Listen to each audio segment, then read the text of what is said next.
Imagine building a technology so powerful that it's valued at nearly $1 trillion.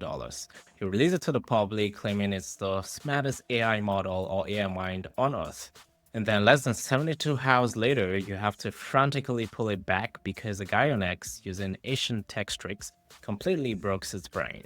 Well, welcome to this chaotic collapse of the Anthropic Claude Fable 5. So just days ago, Anthropic launched Fable 5. It was supposed to be a historic milestone and the first publicly available version of their top-secret military-grade Mythos architecture that was designed to handle massive multi-day engineering projects. But as we speak, it has been pulled back or heavily restricted. Why? Because the internet's favorite jailbreaker, Elder Plinius, released a red alert showing that he had completely bypassed Anthropic's safety systems. And the implications of this aren't just about an AI model failing a safety test. The situation exposes a massive coordinated play for corporate power, government overreach, and a terrifying reality for global tech. So if you aren't building your own AI models right now, you are at the mercy of a foreign superpower skill switch. That's basically what this is. Now, to understand why this is a massive deal, we have to look at how Anthropic built Fable 5. They knew the core model, Mythos 5, was a cybersecurity superpower, and according to Anthropic, it can find 27-year-old bugs in open source code or exploit software systems autonomously, and that's terrifying if it falls into the wrong hands. So Anthropic built a clever psychological trick, which they call a routing layer. Let's look at how this works. Now, if you ask Fable 5 something dangerous, like how do I build a cyber weapon or mix hazardous chemicals, the guardrails were supposed to freeze, block the response, and quietly hand your prompt over to a weaker, heavily filtered backup model. In this case, it was going to Claude Opus 4.8. So you thought you were talking to a god-level AI, but you're actually being routed to a digital toddler wearing oven mitts. Now, no shades thrown at Opus 4.8 is still a great model. So it sounds foolproof, right? But except jailbreakers realized that the safety classifiers were looking at the front door while the back door was still wide open. So Plinius used a clever technique called decomposition and recomposition. So by formatting the prompts using Cyrillic tests, hieroglyphs, and hiding malicious intent, across a massive context window, the safety classifiers saw nothing wrong. It handed the prompt straight to the unrestricted Fable 5 brain, so the model then happily executed the request, even outputting classic chemical synthesis pathways, like the Birch reduction method. Now, once the public realized that the most powerful model on Earth could be trivially tricked into bypassing its national security filters, the panic button were pressed and Anthropic pulled the plug.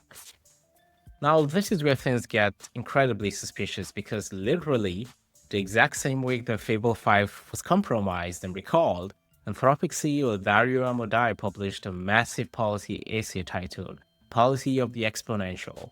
In this essay, Dario openly argues the voluntary safety promises from tech companies are no longer enough. He explicitly calls for an FAA-style regulatory framework. He wants the US government to have the binding legal authority to block, delay, or completely revoke the deployment of powerful AI models. Now, how wild does that sound? Is it just a bizarre coincidence that the moment he asks for a government to filter or flex its muscles and start blocking models, his flagship model conveniently gets a high-profile, highly publicized jailbreak that forces a recall? Are we just looking at a textbook? Or are we just looking at a textbook case of regulatory capture? Now think about it. If Anthropic is currently in deep talks with the Pentagon, their unnerved, fully weaponized model Mythos 5 is already actively deployed through Project Glasswing for exclusive use by the US military and intelligence agencies. Now they have the superpower, they want to keep it. So by begging the government to step in and regulate any model trained past a certain compute threshold, Anthropic and a selected few tech giants essentially building a legal moat around their multi-billion-dollar empires.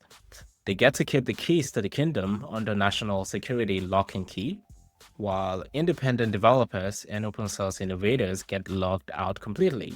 And this brings us to the ultimate, most critical takeaway of this entire situation, right? And it's a massive wake-up call for Canada and the rest of the world. If you look at this conversation going on in the Canadian AI Builder chat, you can see people are waking up to the terrifying reality. When Fable 5 got pulled, startups globally that were building infrastructure on top of it were instantly paralyzed.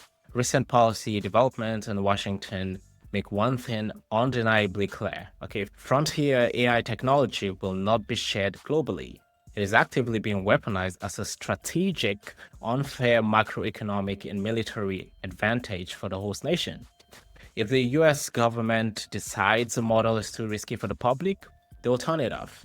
And if the entire economy, your health tech, and your software infrastructure runs on US APIs, your sovereign digital economy can be turned off with it. Now, my take is this: if talent is truly evenly distributed across the globe, and we know it is, why are almost all of the world's frontier AI labs concentrated in San Francisco?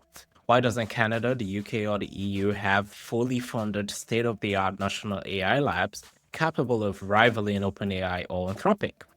Yes, Canada has incredible companies like Cohere doing phenomenal work, but the scale needs to match the existential nature of the threat. France stepped up with Mistral and Poolside, but it is time for the rest of the world to do the same. When it comes to building sovereign national AI capabilities, the best time to start was yesterday. But the next best time is right now. We cannot and should not build the future of our global digital infrastructure on top of a foundational layer that can be recalled by a foreign board of directors or even the Defense Department memo on a random afternoon. Now, the collapse of Fable 5 isn't just a story about a security patch failing. It's a terrifying glimpse into the future of AI governance, corporate moats, and geopolitical tech hoarding. But I'm really interested to know what you think. Is Dario Amodei right to call for an FAA-style government kill switch, or is this just a massive corporate play to sort of stifle open source competition? And if you're building outside the US, how are you protecting your tech stack from foreign regulatory capture? Let me know in the comment section below. Hit that like and subscribe button for more dives into what's happening in the latest tech and AI frontiers. And I'll see you guys in the next one. Bye for now.